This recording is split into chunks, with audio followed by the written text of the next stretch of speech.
Les ministres des Affaires étrangères de l'Union européenne veulent maintenir leur politique de fermeté à l'égard de la Russie. Alors que les violences se sont intensifiées dans l'est de l'Ukraine, la chef de la diplomatie européenne, Federica Mogherini, dresse la liste des engagements de l'Union.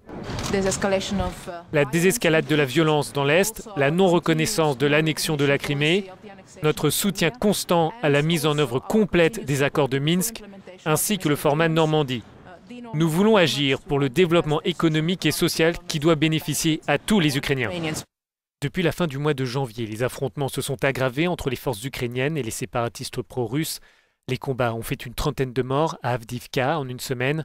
Malgré ces violences, l'Union européenne doit garder le cap, estime le ministre britannique des Affaires étrangères.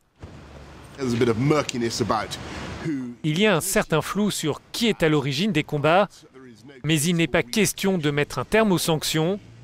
Il faut maintenir la pression sur la Russie. Les combats à l'arme lourde observés ces derniers jours sont une violation des accords de Minsk, dont l'objectif est de mettre un terme à l'instabilité dans l'est de l'Ukraine.